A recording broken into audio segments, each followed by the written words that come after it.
छत्रपती संभाजी महाराज यांच्या बलिदान दिनानिमित्त एमडी हॉस्पिटल नांदेड यांच्या वतीने दिनांक 11 मार्च 2026 रोजी मोफत आरोग्य तपासणी व स्वेच्छा रक्तदान शिबिर उत्साहात पार पडले।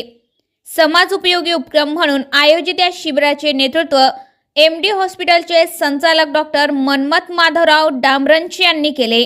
या शिबिरामध्ये नागरिकांची बीपी, शुगर, वजन, ईसीजी, रक्त तपासणी, दात तपासणी, नेत्र तपासणी, कान, नाक, घसा तपासणी तसेच महिला व मुलांशी संबंधित विविध आजारांची मोफत तपासणी करण्यात आली आहे।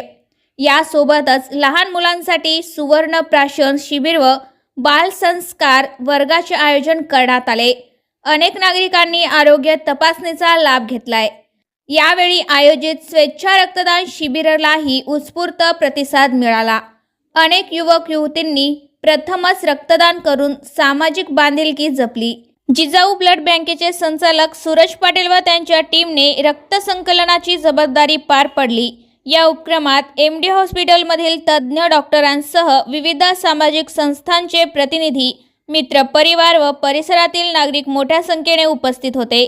छत्रपती संभाजी महाराजांच्या शौर्य व बलिदानाला अभिवादन करत समाज उपयोगी कार्याच्या माध्यमातून त्यांना मानाचा मुजरा करण्यात आलाय।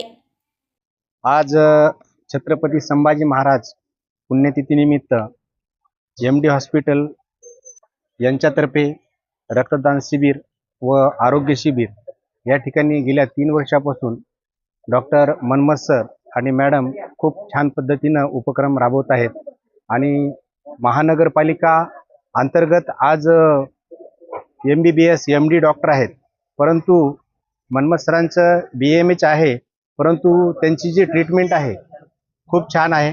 प्रत्येक जे रुग्ण येतं इथं तर आज सर्वसामान्य कुटुंबामध्ये बऱ्याच लोकांना पैशाचा अभाव आहे, त्याच्यामुळे बरेच लोक मृत्यूसुद्धा पावतात। तर गेल्याच 3-4 महिन्यापूर्वी माझी मिसेसला डेंग्यू झालता, तर डेंग्यूमध्ये खूप सिरियस होती तिनं। तर मी MBBS डॉक्टरकडे गेलो तरी पण तिथं काही समजा ते कव्हर झालं नाही, परंतु मनमथ सरांनी 3 दिवसामध्ये त्यांचं पूर्ण कव्हर केलं आणि त्यांचा जीव आहे वाचला। तर अशा पद्धतीनं खूप चांगली रुग्णसेवा आहे त्यांची आणि त्यांचा जे सामाजिक उपक्रम आहे ते पण खूप छान आहे। अशा पद्धतीचे MD हॉस्पिटलला मी माझ्या परिवारातर्फे आणि माझ्या कुटुंबातर्फे खूप खूप धन्यवाद देतो। नाईकनगरमध्ये जे MD हॉस्पिटल जेव्हापासून आलंय तेव्हापासून त्यांचा नियमित सामाजिक उपक्रम, रक्तदान शिबिर, आरोग्य तपासणी शिबिर या सर्व बाबी चालत असतात आणि वेळोवेळी आमच्या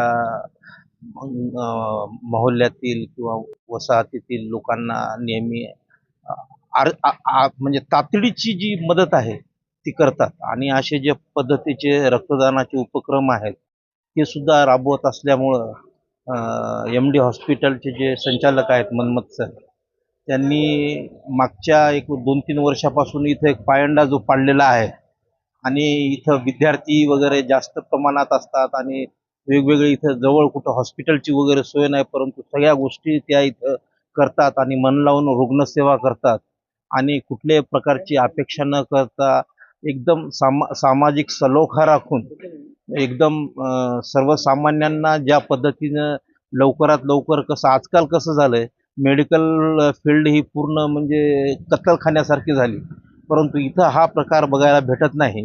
इथं जे MD हॉस्पिटलमध्ये जे मनमथ सर आहेत त्यांच्याकडून आमच्या इथल्या नागरिकांना, माझेसुद्धा घरचे मी कुटुंबीय आणतो, माझी मुलगी आणतो, माझी पत्नी आणतो, तर चांगला एकदम त्यांचा जो ट्रीटमेंट आहे, जो इलाज आहे तो गुणकारी आहे आणि डायग्नोसिस जे आहे ते सुद्धा चांगलं आहे। त्याच्यामुळं त्यांच्याकडं रुग्णांची ओढ सुद्धा अशातल्या काळामध्ये मोठ्या प्रमाणावर वाढल्यामुळे आमची तर हीच सदिच्छा आहे त्यांना या निमित्तानं की बाबा दिवसेदिवस त्यांच्या हातून रुग्णसेवा घडो आणि चांगला निरोगी समाज त्यांच्याकडून घडो आणि सर्वसामान्य नागरिकांच्या, गोरगरिबांच्या त्यांच्या हातून आरोग्याची सेवा हो, हीच अपेक्षा करतो आणि आमच्या सर्व नाईकनगर, विद्युतनगर या सगळ्या लोकांच्या भागाकडून मी त्यांचा आभार व्यक्त करतो की त्यांनी हा चांगला उपक्रम जो रक्तदानाचा आहे आणि आरोग्य शिबिर आहे आणि डोळे तपासणी आहे हे जे घेतलेलं आहे, यामुळं गरीब आणि गरजू जे रुग्ण आहेत त्यांना नक्कीच याचा फायदा होणार आहे. त्यामुळं मी MD हॉस्पिटलचे धन्यवाद व्यक्त करतो. नमस्कार, मी डॉक्टर मन्मथ माधवराव डांबरेंचे. आपलं हॉस्पिटल आहे 3 वर्षापासून इथे MD हॉस्पिटल चालू झालेलं आहे. मी संभाजीनगरला होतो. संभाजीनगरहून नांदेडला स्थायिक होऊन नांदेडमध्ये आपण हॉस्पिटल क्लिनिक चालू केलेलं आहे. आपल्या हॉस्पिटलतर्फे आपण दरवर्षी वेगवेगळ्या सणांना, वेगवेगळ्या उत्सवाला वेगवेगळे शिबिर ठेवत असतो. आपल्या हॉस्पिटलमध्येच नाही तर वेगवेगळ्या नगरामध्ये जिथे आरोग्य सेवा सहजासहजी उपलब्ध होत नाही तशा जागी पण आपण शिबिरं ठेवत असतो.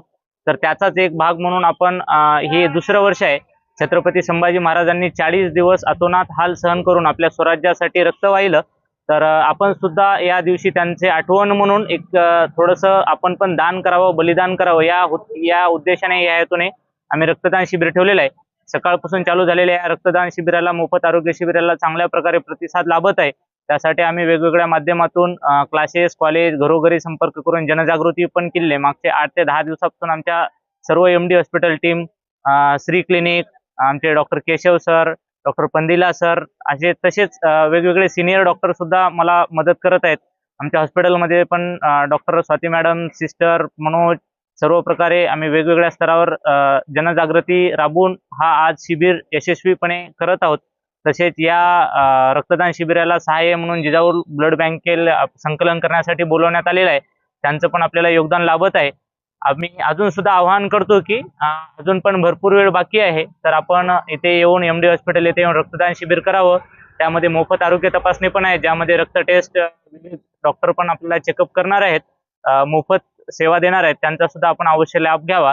आणि आपण सुद्धा असे आपापल्या स्तरावर काही ना काही निमित्त शोधून समाजासाठी वेगवेगळे शिबिर वगैरे अरेंज करावी, ही आमच्या MD हॉस्पिटलतर्फे आग्रहाची विनंती आहे. सध्या या वर्षीचा उन्हाळा तसा पाहिला मागच्या वर्षीच्या तुलनेत तर थोडंसं जास्त तीव्रता चालू झालेली आहे. एप्रिल महिन्याच्या सुरुवातीला, मार्च महिन्याच्या सुरुवातीलाच आपल्याला उन्हाची झळ बसत आहे. आपण नांदेडकर वासियांना माझं आमच्या हॉस्पिटलतर्फे आव्हान आहे की आपण उन्हामध्ये शक्यतोवर बाहेर फिरता कामा नये. जर फारच गरज असेल तर तेव्हा मात्र आपल्या पूर्ण अंग झापलेलं असावे, डोक्यावर सुद्धा दस्ती असावी. जास्तीत जास्त पाणी आपल्याला प्यायचं आहे. किमान 5 ते 6 लिटर दिवसभरात पाणी प्यायचं आहे. थोडंसं थंड वातावरणामध्ये राहायला हरकत नाही आहे, पण थंड गरम म्हणजे वेगवेगळे प्रकारचे लगेच वातावरण आपल्या बॉडीला, आपलं थर्मोरेग्युलेशन सेंटर काम अचानक बदलत नसल्यामुळं थोडंसं बॉडीला सहन होईपर्यंत आपल्याला काही ना काही करायचं आहे. शक्यतो रस्त्यावर वगैरे जर कोणी आपल्याला डिहायड्रेटेड व्यक्ती दिसत असेल तर त्याला लगेच आपल्याला शक्यतो आपल्या बॉटल वगैरे काढून त्याला पाणी पाजवायचे आहे. आपली गाडी पण, आपलं सध्या युद्ध स्थिती चालू आहे, तर पेट्रोल वाचवण्यासाठी आपण एकटे जर जात असेल आणि कोणी जर रस्त्यावर जर सापडत असेल तर त्याला पण आपण विनंती करायची की तुम्हाला कुठे जर रस्त्यात सोडायचं असेल तर आपण ही सुद्धा मदत घ्यायला पाहिजे. आणि हे सगळं करून जर उलटी, मळमळ, चक्कर, डोकेदुखी, ताप येणं, अशक्तपणा वगैरे वाटत असेल तर आपल्या जवळच्या हॉस्पिटलला आपण लगेच दाखवून डॉक्टरांकडून सल्ला घ्यायचा आहे. म्हणजे आपल्याला डिहायड्रेशन होऊन मोठा स्ट्रोक वगैरे येणार नाही.